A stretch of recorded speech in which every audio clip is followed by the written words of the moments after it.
Ladies, gentlemen, welcome to the 6-month performance review of my six-figure dividend stock portfolio. We're going to break down all the numbers really quick, show you the percentage gains, and then we're going to deep dive down into the actual accounts. And in the clarity of my transparency, as I do here on Fridays, I simply ask in return that you slap that like button, like smash it into the ground. But ladies, gentlemen, to kick this off, for my dividends in the first 6 months, we're looking at about $2,833. Now, this is after withholding tax and everything in general, or the equivalent of $472 a month. Now, keep in mind, my dividends are growing faster than this, but with all the new purchases, they still have to catch up going into the next quarter, and I'll break that down moving forward. Now, the growth rate has been the most incredible because obviously, if you went back 3 months into March and you looked at this, it would be a way different story. But nonetheless, we've had capital growth of $12,798, or the equivalent of $2,133 a month. And then finally, the contributions,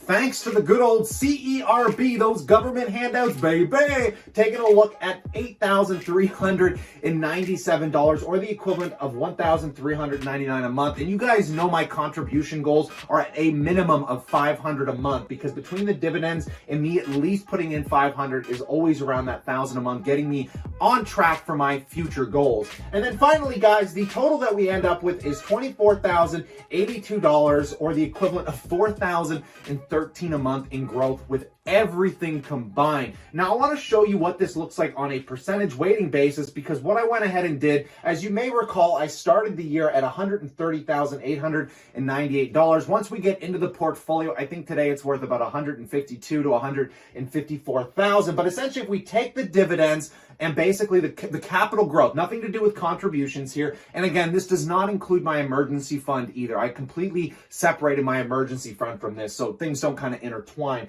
But nonetheless, guys, if we take just the dividends and the capital growth, that equals $15,631. And if we put that as a percentage weighting against where I started the year with my portfolio, we are looking at a capital growth rate, if I liquidated my entire portfolio today with those dividends, guys, of 11% for the first 6 months. This is some pretty incredible stuff, and I do not expect this past performance to represent into the future, because if it did, to get a 20% return, my average return, as I tell you guys, is between 15 and 20, but if I were to push going over 20 this year because of what's going on, I would be rattled. I'm just as rattled by this as it is, considering I've lost my job. I have been struggling to keep income and, again, relying on the government. So when those government handouts start running out, unless I can build up some of my other income sources, which, by the way, going into the end of this week, when I finalize all of my Shopify and my websites and my other income sources, I'll be doing a 6-month end review for that as well. So you might want to subscribe just to check that out. But nonetheless,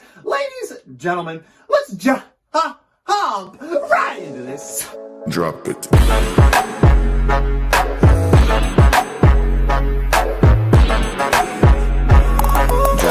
Welcome back, my passive income investors alike. Now, before we get into the actual portfolio and the accounts, to show you guys what's going on, the news over this week has been extremely volatile. We had the Federal Reserve come out and basically do stress tests on the banks, basically saying that, you know, they're not really going to be able to increase dividends. They're trying to get them in a situation where they're not going to default, because obviously we don't want another circumstance like 2008. And then on top of that, guys, people are really confused with the CV cases that keep going up. Whereas Trump just tweeted out this, apparently. He says, the CV deaths are way down. Mortality rate is one of the lowest in the world. Our economy is roaring back and will not be shut down. Embers or flare-ups will be put out as necessary, which doesn't make a whole lot of sense, because they're not just embers or flare-ups. Literally, like so many different states are just exploding in CV cases that aren't going down. And it's not just because of them doing more testing. They're showing that the tests are actually having a higher turnout rate of CVs. So that's really starting to off-put people. Here in Canada, luckily the numbers are still coming down, even though the economy is opening up. And in fact, other parts of the world now are putting bans on US citizens from traveling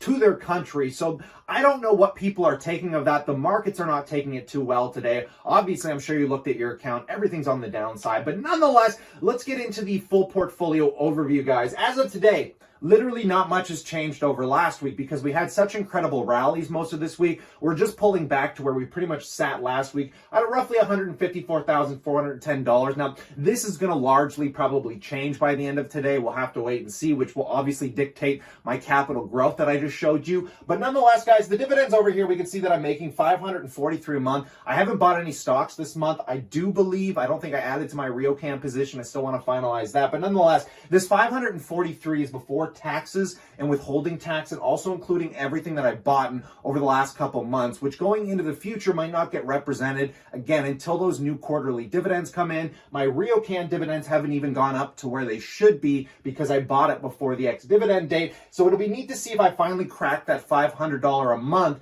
after withholding tax and everything that comes into play. But nonetheless, I'm very happy with where the performance sits so far. Now, getting just straight into the dividends here, guys, I was going to update this basically at the end of the month, but I figure I'll just show it to you now because I'm not getting any more dividend payments for the rest of this month. But this is the full 6-month breakdown of how everything works out. Now, don't worry about the totals because that's minusing all my expenses, and it also includes my other income. So the only thing I want you to pay attention to is all of these companies here. And if you want to just pause the screen, you can actually see how I've been paid out, how it has been varying month over month. And this is also after the withholding tax and basically all the taxes in general. So these are the actualized numbers here, which is some pretty awesome stuff. And what I've gone ahead and done to make this simpler, because I loved our portfolio tracker so much, we offered something that I haven't been able to take advantage of too much just yet. Let me zoom out and show you why. So I love this portfolio tracker for this one reason, is as time goes on, because I've never been able to do this in the past, I'm able to record my month over month income and then project it into future years and look at the year over year growth. And as of right now, guys, this is where I'm getting the $2,833 dividend income. And again, I'm hoping that at some point, as I start buying into new companies like Pepsi, I start slowly diversifying the portfolio. I want to get a steady level of dividends, trying to get between that $400 and $500 a month consistently. On the lowest of the months, we hit about $334. I don't think we're going to project that ever again going in the future, just because of RioCan. Some of the monthly paying dividend stocks are actually paying me a little bit more. It'd be nice to make sure I don't make less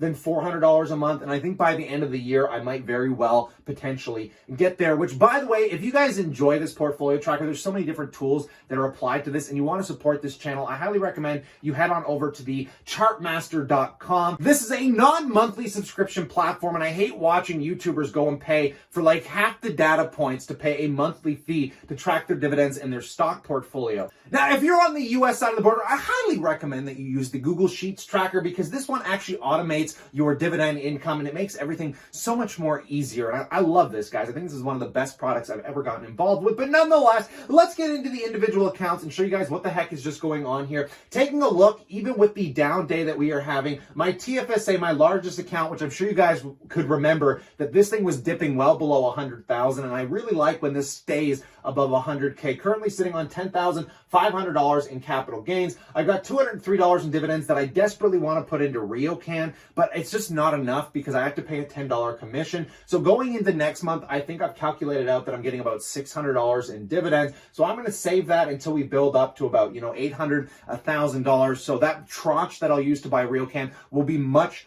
larger, and that, like I said, will be the final tranche of RioCan that I buy. As of today, though, guys, the Canadian side of the portfolio actually isn't doing that terrible. I know if you look at RioCan here, but again, if you go compare it to the other accounts, which we take a look at, I'm not down that much overall. But nonetheless, let's go take a look at the US side right now. Things here, guys, with Apple, Microsoft, we're going to go take a look at Facebook in a second. Obviously, driving the portfolio, I am well over 100% gain now on Apple, and I was really annoyed because I want to get this over 100% for my Microsoft position. GEO Group, guys, my prison REIT. This is one I've been keeping an eyeball on a lot lately because their competition, the counterpart to their company there is Core Civic, and they actually had to cut back and change the way their infrastructure works. So they pulled back their dividend by about 20%. And I'm trusting that GEO Group doesn't, because they're better capitalized, in my opinion, than Core Civic is, but it could be a potential in the future. And if you guys have never heard of GEO Group before, guys, it is a US prison REIT. It's very volatile. I don't recommend buying it unless you're comfortable with that kind of volatility, but this is one that I will hold literally, in my opinion, forever, because I just can't see the prison system going anywhere. So if this thing goes a belly up or something gets much worse than this, you guys can come back back